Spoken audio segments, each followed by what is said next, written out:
You're listening to the Savvy Painter Podcast, episode number 346.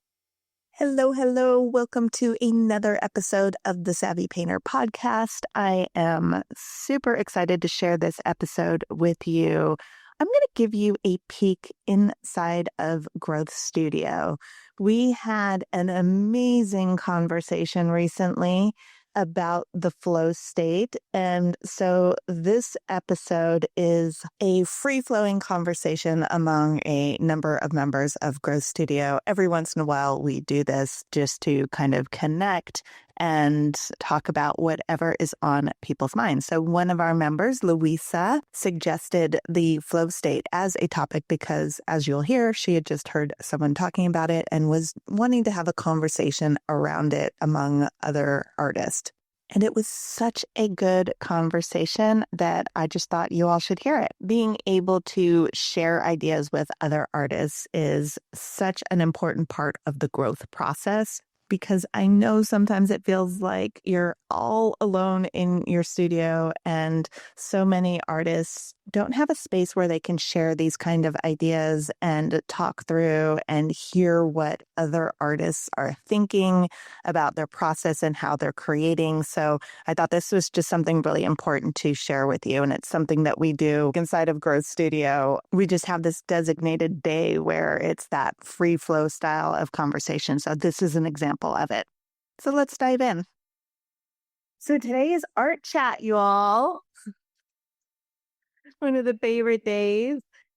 Anybody have anything that they want to discuss specifically, or do we want to play? Just kind of curious. Any questions or any topics? Louisa? Yeah, you know what? I listened to a conversation recently that was so thought-provoking, and it was around this question. And I'm kind of curious because I know there are a lot of people in this group that are really branching off and doing kind of new, fresh experimental work, or, Braley coming back from Japan, just seeping that into, your current work and how are you going to integrate that and all those questions, and Dinah with your landscapes. And the question was, does getting into the flow state, which we all love, it feels so good, do a disservice to experimental work? In other words, do we fall into our default mode of what we know and are comfortable with when we fall into a flow state? And then we wake up and go, oh my gosh, I am back to my old bad habits. Does an artist have to be really present and super dialed into intention to actually have that growth and true experimentation happen? That's such a good question. I have lots of thoughts, but I would rather you all answer the question. Andrew, I saw you unmute yourself. Braley, okay, let's go. Let's hear it. Andrew. I would just say I'm not sure that flow state and experimentation are mutually exclusive necessarily. So to me, flow state is more of an attitude, mental state, rather than what you're working on. I mean, I've been doing things experimentally and I'm flowing in that, and mistakes and goofs and whatever is all a part of that, because I'm thinking more in terms of curiosity and making mistakes and observing the mistakes, and that's part of my flow. And then there's other parts where, okay, I gotta do this, and this, and then you just zone out doing those things. So my personal experience is that one doesn't necessarily mean the other one doesn't exist. I agree. I also was thinking too, I don't remember where I heard this. I think it's in a book. It might be in The Artist's Way. I can't remember.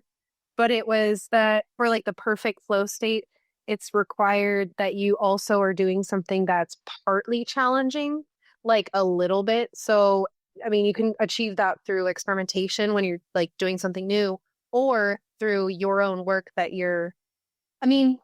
depends on if you think your work is also still like challenging sometimes. Like, are you challenged by the work that you are doing on a regular day-to-day basis versus the experimentation?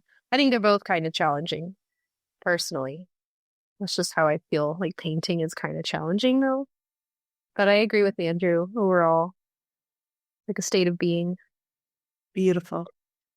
For me, I have it's very mental in that I have complete acceptance of whatever is showing up.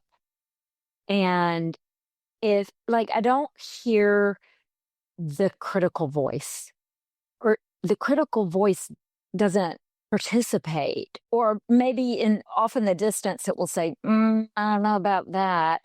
But I just feel that it's the painting is telling me what it's going to be, and I'm just doing the next step in that, if that makes any sense. It feels like a tandem.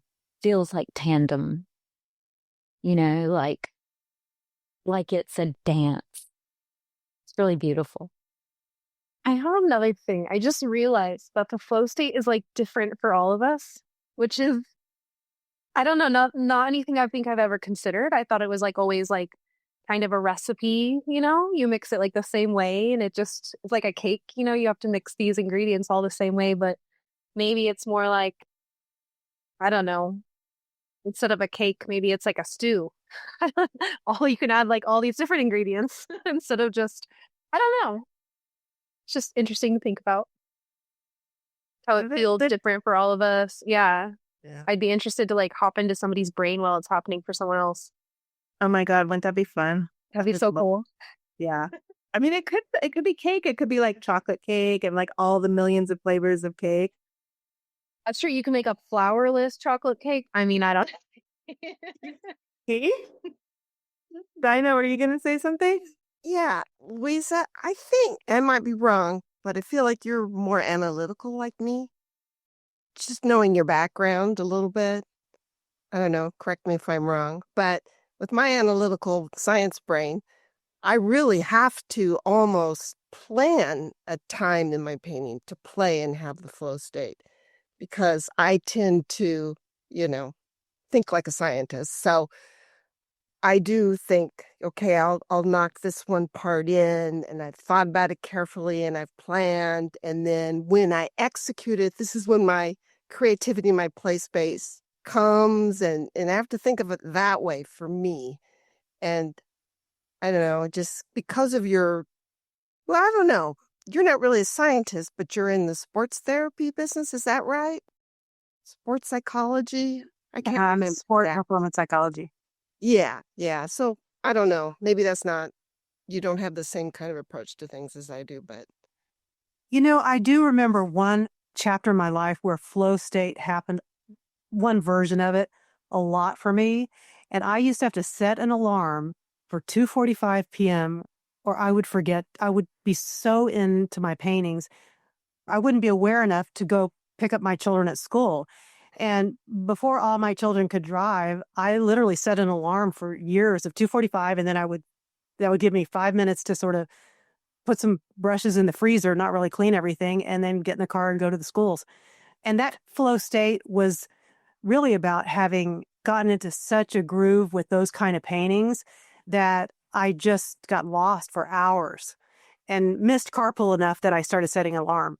And this is a different kind of flow state that I am kind of exploring. What is that? Because much of what I'm doing is new to me.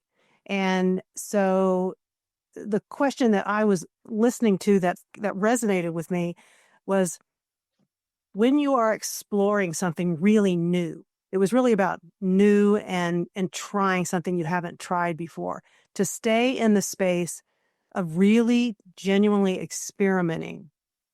If you start to get in a flow state, the kind I'm talking about where I lost track of time, might I default back to tighter work, classical training, those kind of things that are great as undergirders, but that's not where I'm wanting to take my work right now. You know what I'm saying? That I might just kind of, because that's, I don't want to say painless, but a natural place to just go and coast. Right. I personally don't think so. And I think it would actually be interesting to add to this conversation, like, what is your definition of the flow state? Because Braylee's right. I think we all do experience it differently. my interpretation of it is that, it is you frequently lose track of time because you're so absorbed in what you're doing. And to me, that means you are present. And another characteristic, as it's defined in the like, I don't know, Mikhail, and I will not even try to say his name. It's so fun to say though, but I can't do it right now. But another piece of it is the absence, as Anne kind of alluded to, is the absence of the critical voice.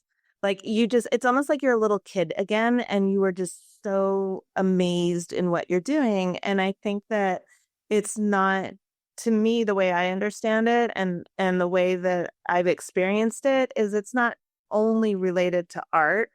Like I could see, scientists fully getting into the flow state where they are just so immersed in whatever it is that they're exploring or trying to figure out or trying to like prove or disprove, that you would just go right in there. So yeah, that's kind of, and I'm trying to remember if there's any other characteristics of it, but the way that I've always experienced it is I'm so present with what I'm doing that I am unaware of time.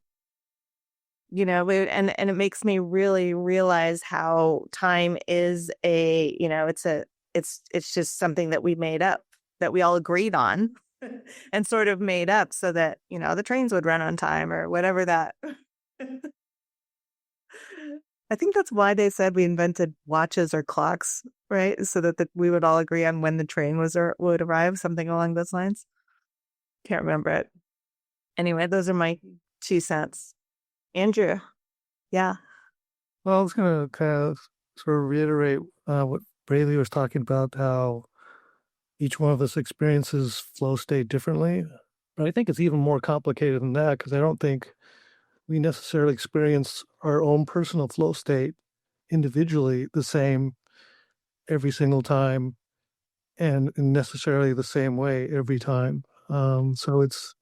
And I think that's one reason why this whole notion of kind of like, well, if you just mix these ingredients, it's going to happen, because it doesn't necessarily always work the same way doing that. So it can be kind of tricky to do that.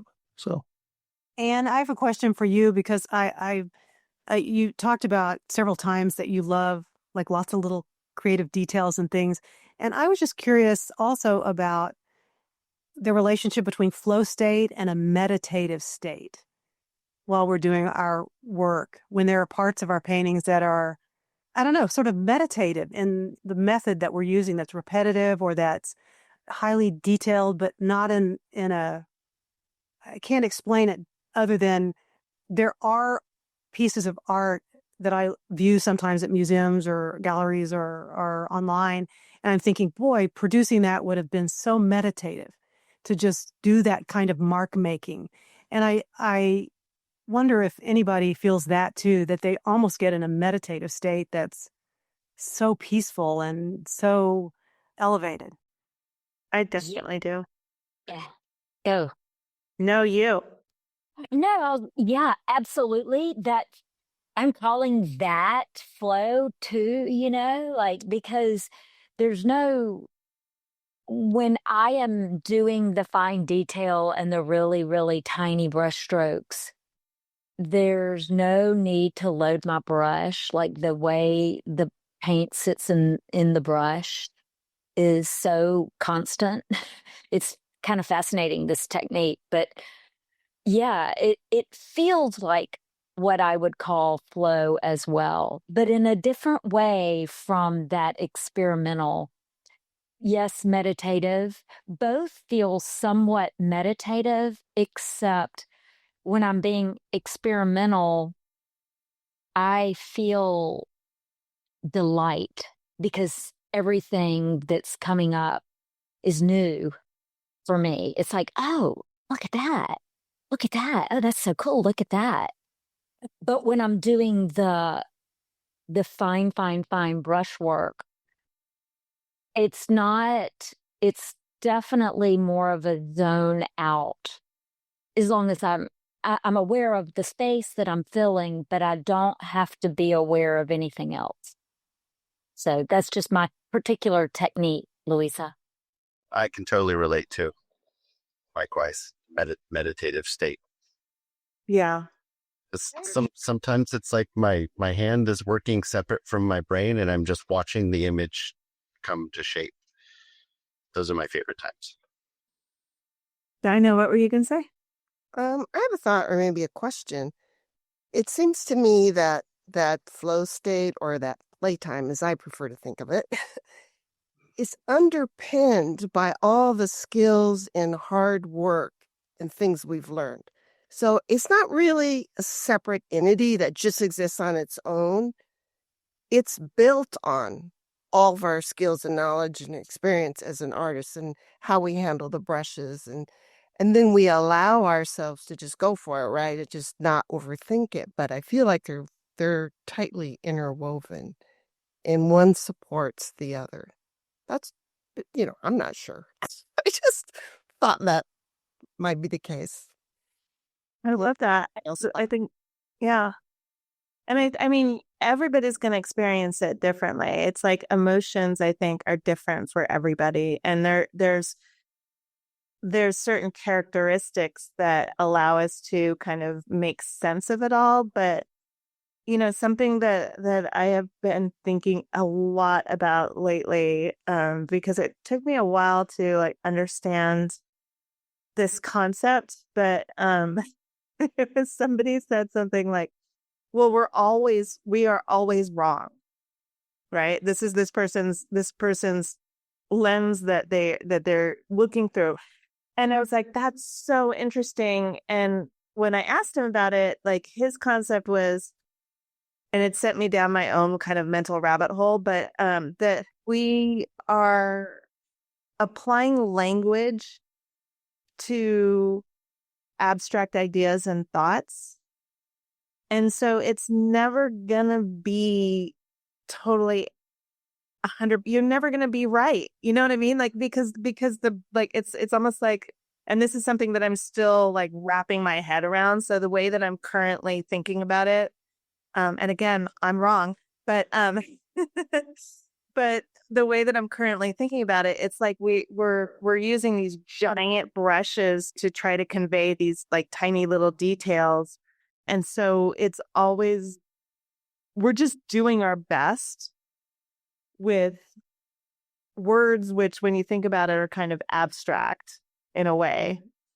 And then trying to use this abstraction to help other people understand another abstraction, which is the images awareness that we have inside of our head. And so, of course, we're always going to be wrong. And that loosens up so much for me, I think. And I think it's really interesting in the context of it's really hard to wrap your head around. And like, I mean, for me, it was, I don't know. But I keep thinking about that. And I just keep thinking about like this idea that even if we're all thinking that we're speaking the same, well, okay, so here we're all speaking English and then we're all speaking about art. And we all have our ideas about all of that. So there's like those two layers that we kind of make this assumption that we're all picturing the exact same thing, but none of us are. And I really love thinking about that. Okay. That's all I have to say about that. That's just my bloop. But anybody else have any thoughts about flow or your experiences with it? I would be curious if you guys are willing to answer what your definition, maybe not definition, what your experience is of it. Mine is definitely that I'm highly focused. I'm like highly focused, very present in that exact moment and the exact thing that I'm doing and trying to if I'm thinking about painting, then I'm very focused in the exact thing that I'm doing. I'm completely unaware of anything around me. And I think that's to Louisa, to your question, I think that's because I'm so present. And because I'm so present and in that state, I don't see myself falling into those shortcuts. I mean, so I consider those tried and true methods are our sort of internal shortcuts. So we tend to do shortcuts when we're the purpose of shortcuts is not thinking and not being as present as much in a way, right? And so to me, my experience of it is that's the time when I'm not taking any shortcuts. And I have done paintings where I did this one where the background was very detailed, and I was starting with a pattern, like kind of like I've been doing this series that started with wallpaper, and then they started getting bigger. So then I started using fabrics, but then I would paint the fabric. So I would find like some fabric that has this really detailed pattern on it, but then I would repaint it and so that it fit the color palette and change the lighting. So then every part of that thing was being influenced by the light that I imagined hitting it. And so I was remixing colors to be like, okay, so here's the lights a little bit dimmer, Why I didn't just glaze over it, I don't know, but I chose to mix every single color. And it was such a meditative state for me. And I was still like extremely present with it. So much so that when my friend owns that painting, and when I see it, I can look at it and I can look at a like part of that fabric, part of that design, and be like, oh, I was listening to this podcast or that song when I painted that. And so I know exactly what it was. Also, it was very hot when I painted that one too. So I don't know what it is with me and the heat. Anybody else have a different definition of or experience? I keep saying definition. I want to say experience of flow. Or is it similar? Similar. Okay. This is such a good question, Louisa. Inner calmness. I was going to say, I understand where Louisa's coming from, though, like that question, because I think about the flow state, and sometimes a lot of it is just subconscious. It's like when you say that the quote is, you leave your body, or, other artists leave your head. And if it's like perfect, then you also leave the room. Do you know which quote I'm talking about? I totally butchered that, but basically that you're not there anymore. And if you're trying to learn a new technique, you have to be present in how you're approaching it. So it's just a really beautiful question. That's all. But I was going to say, I was thinking about it because I was going to say, I feel like I'm not there in the flow state. Like I'm experiencing it, but then I just pop back in and all of a sudden it's what happened here? What happened on my painting? Oh, that's weird. Something like that. That's how it feels for me. It does happen. And I think that's like, for me, at least that's like the losing track of time. And I've had that also where I do feel like I just woke up and this painting is there, but it's something very different from what I've painted before. Like I'm thinking of a particular portrait that I did. And I remember just kind of being like, kind of snapping out of it and just being like looking at it like I had never seen it, even though I'd just been standing in front of it for however many hours, and just being like, whoa. So it's, my experience has been like that, where it is kind of it's cool, trippy. It's like a very positive feeling, but it's also like such a focused, so hyper focused. I feel like if I try to remember like that particular experience in painting the portrait, what I was absorbed in was the skin tones and the light of the face and, things like that. So I was absorbed in the painting, but then all of a sudden just like this kind of like snap and you see what you just did. And yeah. For me, I think it feels like I took a nap. And then I also, when I wake up, I like need a nap. Because it's kind of exhausting. Yeah. Makes sense to me.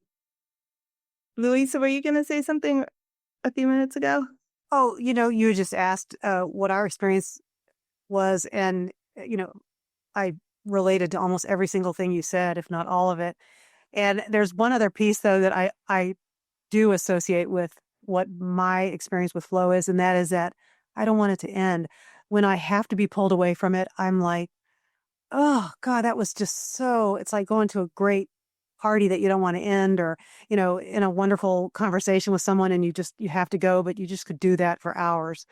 It's that kind of feeling where you just are not wanting to have it end. And you don't want to have to go do something else because you want to stay in that state. I do have that association with it in a big way.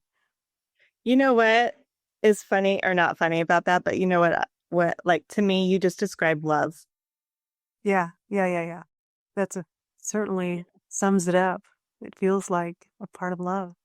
Yeah. Yeah. Because you want us to love our paintings, right, Antries? I do. We love our paintings. And yourselves, not just the paintings, but the people who make them. Yes, absolutely. Because that's it. Okay, sorry, I'll stop. Anybody else? No, I want to hear you on your soapbox. What were you about to say? You got all excited. That was cute. That exact feeling that Louisa described, it's just like, that's the thing that I want all of you to have about yourselves and your paintings, right? And it's so available. It's so available and it's so there. And we just get in this like other trance or this other kind of like state that is the opposite of that. And it's like, just come over here because it's right here. And I think the reason I get I get that way about it is just it's love. And so of course, like, I just want everybody to have that and to experience that with your art. And also because this, I feel like, I don't know, I feel like this is just that I really, really, really think that if more artists felt that about themselves and about their art, and okay, so if you truly felt that about yourself and about your art in the best way possible, you wouldn't be able to shut up about it, right? You would just be like, oh my gosh, look at this thing that I just made, and here's it, like, da da da da da da, right? And just like, isn't this fun? And like, this is like, look at these lights, and look at the way I did this bee and the stained glass in the corners. Like, isn't that amazing? And like, yes, it is, right? And to be able to talk about that without holding yourself back and without any reservations, like this, where you're just like, oh my God, this is just like, this is amazing. I see this. Do you see it too? And I really think that changes the world. I really, really do, because I think that we as human beings are born to be creators and creative, and to experience that awe and that joy and that love. And we just got lost. We just got lost somewhere along the way. And I really feel like everything that's happening in the world right now is because we are so lost and we're so detached from what it means to be human, which is love. Like, I don't see it I cannot see it any other way. I keep trying to be like, could it be? But I don't care what you believe in. It's the same answer. To me, it's the same answer. Okay, sorry. That's it. There's my soapbox. Andrew, thank you, Braylee. I just wanted to, it just made me think of this whole notion of killing our darlings. And I think one of the reasons why you want to do that is because having something precious in what you're working with kills the flow state, because it's like, it's just kind of staring at you and it's blocking you from thinking creatively about how the entirety of the piece that you're working on. And until you get rid of it, you can't start thinking creatively and going back into that flow of working on that piece. Because otherwise it's just kind of like, it's wrong. Everything else is wrong. See, I'm looking at you. It's wrong. Fix me. It's wrong. Do you mean like everything else is wrong in comparison to that, what, like the darling or the preciousness? Because I have a hard time with that saying. I have a hard time with that concept, the idea, everything about it, because I am always, trying to keep the one good thing about the freaking painting. Well, see, I guess that's my point, is you're thinking about that one thing that's working in your painting and forgetting about everything else, and you're not thinking about the process. You're not thinking about the actual painting. You're thinking about that one part that actually works in comparison to everything else. And it's not until you get rid of it that you're like, oh, okay, I got a fresh slate, and now I can actually start working on it, and I can now get back into that flow state. Otherwise, it's just kind of like, it's just this thing that you're dragging along with you, or it's like a sore that you're always scratching. It's like, and you have to kind of. I mean, I think one of the things about the flow state is the feeling of letting go.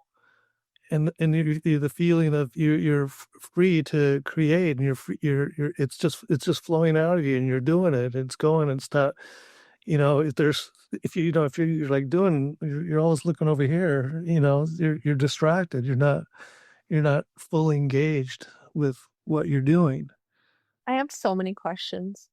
I wonder if the kill your darlings thing, I don't know why lately I'm so internally reactive to violent language now. It's so interesting. Like, I'm like, oh my God. But I was talking to somebody about this the other day. I was like, I cannot say, like, and I used to say it constantly, right? You got to be willing to commit suicide in your paintings. Like, I have just felt that just cringe, right? And I cannot say that anymore. This is just me. It doesn't mean you guys shouldn't say it or can't say it or anything like that. I'm just verbally saying, like, wow, this is weird. Like, I'm having these strange experiences. But my point in starting to speak right now was that the kill your darlings thing, I think, to me, the way I see that, and I love that, everything that you just said, Andrew, it's like, it's when you're attached to something. To me, I think of it as like you get really attached to an idea or a bit in your painting that's no longer or never was serving the whole, but you did love the way that it looked, if that makes sense. So it's not about, to me at least, it's not about kill the best thing in your painting. It's being willing to let go of any part of your painting, regardless of how well executed it was. And I think, like, to Andrew's point, it's kind of like, if you're so focused on how well you did that. Okay, here's a funny, I don't know, an example. If you're so in love with the way that you painted that nose, that you can't see that the nose is on the wrong part of the face. And so you keep, like, adjusting the eyes, and you keep getting mad at the eyes and the lips for being wrong, Are you talking about one of my paintings, Andrew? I'm just kidding. I feel personally attacked right now. I'm just kidding. That's a great example, though. So, Briley, you had so many questions. Do you still have them? Well, going back to the flow state question, I was wondering if anyone has experienced that in front of other people, or like while you are, so it's just a question. I was just watching Dinah's head go up and down because I'm wondering, because sometimes I feel like the flow state and being my true self is separate or harder. I don't know. I feel like I'm being perceived, and I feel that gets in the way of me being completely in tune with who I am and who I am in front of my painting. There's like an interesting question there, and I don't think I've discovered yet how to articulate that yet. But being perceived, it feels like there may be something there, although I know that I've been in the flow state a little bit, at least when I've done like some live painting before. So how those two play together, I'm not sure. I'm not sure I have the answer, but having taught portrait classes and done demos from life, I felt that. And I think if I know you have, but if you haven't taught, you learn so much teaching. It's incredible But yeah, I can relate to what you said because I did experience that. It was surprising because I'm pretty shy about doing things like that. So it's interesting. It's like I think I've heard flow being described as like part of that because there's the way that Mikhail explains it is that absent from flow is criticism and judgment and things like that. And I don't know, I'm probably misremembering this, and I think this might just be how I interpreted it. It's almost like you lose your sense of self. But to me, as I'm describing, I'm like, that doesn't, like, what makes more sense is that you become really connected to yourself. And that allows you to be unaware of all of those voices and things. So I think I have experience, like I'm thinking of like being self-conscious for me at least will completely break my flow state. I've been in like drawing and painting classes in a group where I have gone into flow state, and I've been plein air painting where I'm aware that people are walking around, but I'm so into the painting that I could just care less. I actually have had this happen where somebody took pictures of me plein air painting and there was a crowd behind me. And I never, until I saw the photo, I had no idea that anyone had ever come up behind me. I didn't know that anyone even was there, which was wild. So another, like, it's, that flow state where you're just so, how about you guys? Has anybody else experienced the losing yourself around other people, or Braylee? Yeah, I'm just really enjoying this conversation. I still have so many questions. They're just kind of floating around right now. But There is a piece of expanded creativity that's part and parcel to the flow state, maybe, in terms of, when you lose self-consciousness, there's a sense of security that happens instead of self-consciousness. And in that security, maybe we take more risks. And, I'm just going to call them creative risks. And my main experience with that is competitive ballroom dancing. I confess I was a competitive ballroom dancer for decades. And there are times in my life that, yes, there were people all over the place, but I did not experience them. I just experienced myself taking crazy creative risks. And then I thought, but I couldn't stop myself. It was such a flow behavior. And I'm not sure I've had that as much at my easel, but I do believe that there's a part of that in our painting life as well. Certainly in my dance life, I had that as part of flow. But I think there's a correlation actually with painting in a flow state, that you are so secure or grounded in, I don't want to say confidence because that's not really the direction I want to feel with this conversation, but it's that security. So then you are more authentically your creative self. That makes total sense. And it sounds like what Dinah said earlier about all your previous skills kind of coming into play. So as a ballroom dancer, I'm just imagining at least that part of what allowed you to take those big risks was like, okay, and it goes perfectly with that definition, right? Of like, I have, like, this is my quote unquote comfort zone. And the comfort zone to me is like, I have these skills. I'm really confident in my experience, knowing, that I've had so much experience executing that move or whatever it is. And then you want to push right outside of that comfort zone, which is the risk that you're describing. And I think that is part of the definition, is that you're pushing yourself enough that you're using your skills, and you are pushing yourself just far out enough from what you normally do that it's possible you could fail, but you're pretty sure that you can make it. That totally tracks for me. Anyway, crazy. I don't know how or where those balloons came from, but that was pretty funny. And Dinah, what you were saying earlier about having skills play a part in the generation of flow, maybe it's that part that actually creates more of our brain space to be more creative in flow, because it's grounded in a solid skill set. And so then flow just takes you to that elevated place of creativity.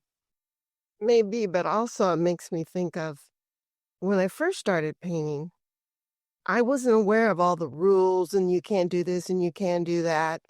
And I had a lot more free, creative kind of work. And I look back on it and I lack some skills, but I like a lot of it. And I think I kind of hamstrung myself by getting too immersed in. I mean, you sort of you have to build and learn the skills, but I think it can work both ways, maybe. Yeah. And I'm not sure, but like what it's also reminding me of, there's an age developmentally where we experience self-consciousness. Like there's like little kids, there's I want to say it's like 6 or 7 years old where they haven't developed self-consciousness. And I think that's so fascinating because it completely tracks for me with what I hear so many artists say is like, oh my gosh, like, I was always like, what is it about the third grade teachers? Because everybody says like, I used to love art until I had this third grade teacher that said blah. And then all of a sudden I realized like, oh my God, it's not the third grade teacher. It's the fact that they're 7 years old and now they're self-conscious. And like, no, it would have just rolled off before and it never, you know what I mean? Not that the teacher should be saying anything like that, but I kind of like, I'm wondering if it is like, that's when we develop self-consciousness. And so for me, flow state is kind of like before you had any idea that, or the concept that you could do something wrong in your art. I mean, big air quotes, that you could do something wrong in your art, that it needed to look a certain way, right? Because little kids, they make something and they'll just be like, look, it's this. And I've watched like I have a friend of mine in particular, like I don't want to call anybody out, but I remember her daughter coming up to her and being like, Mom, look. And her mom, who's not an artist, she goes, what's that supposed to be? And her daughter says, it's like, I don't remember what it was, but her daughter's like, it's this. And her mom just like, I don't see it. What do you mean it's that, right? But her daughter was like, didn't have any of that self-consciousness. So her daughter's reaction was like, I don't understand why you're not seeing this. It's totally obvious to me, right? And that's like, that's how I think we should be with our art. Little 7 or 6 year, whatever that age is, little 6-year-olds, little pre-self-conscious people. Okay, so I hope you enjoyed getting to listen in on this conversation inside of Growth Studio. And I just want to summarize some of the key points about flow. First of all, it's personal. Everybody's flow is different. And for some artists, it is this deep meditative state where time just evaporates. And for other people, it's this roller coaster wild, in a fun way, right? Roller coaster ride of experimentation where mistakes are just as fun as the wins, and there's no right way for you to experience it. The second thing I want you to remember about this is it's all about being present. That's the key ingredient of flow, is being fully in the moment. Because when you're in flow, you stop worrying about perfection. You stop worrying about what other people think. You stop overthinking it. You're just in flow. And that's when the magic happens. The third thing is flow fuels creativity. So when you're really deep in that flow state, you are free to try new things and you take new risks and you explore without worrying about what's going to happen next. It's kind of like opening the door to all the ideas that you've been holding in your unconscious mind and just letting them loose. That's where innovation and breakthroughs live. And another piece that I want you to remember about this episode is that it's different for everybody. Some artists find flow in the tiniest, most detailed work, while others get it from like big, huge, bold, spontaneous moves. The key is knowing what gets you into your zone and then letting that guide your own process, right? So it's really personal. And then finally, community always makes it stronger. So here's the thing. When you're part of a group of artists, sharing those flow moments and hearing how others tap into their creativity pushes you even further. It's kind of like getting a creative boost every time you connect with somebody else who just really, really gets it. Okay, so as we wrap this up, this conversation on flow, I want to take a moment to think about something crucial, and that is community. While getting into that creative zone is essential, it's equally important to have a place where you can share your ideas, hear other people's perspectives, and develop your creativity alongside like-minded artists. Being in isolation in your studio might feel comfortable. I know I love it sometimes, but it can also make your ideas feel a little bit stagnant. When you're surrounded by other artists who are also exploring new methods, they're tackling challenges, and they're seeing things in fresh ways, it's like a spark that ignites your own creativity.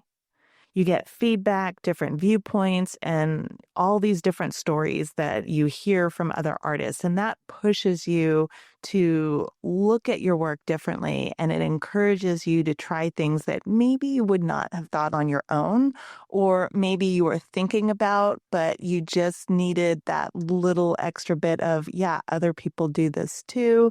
I'm not crazy for thinking about this. It's how you grow as an artist, not just through your own work, but by learning from other people. And that's why community is so important.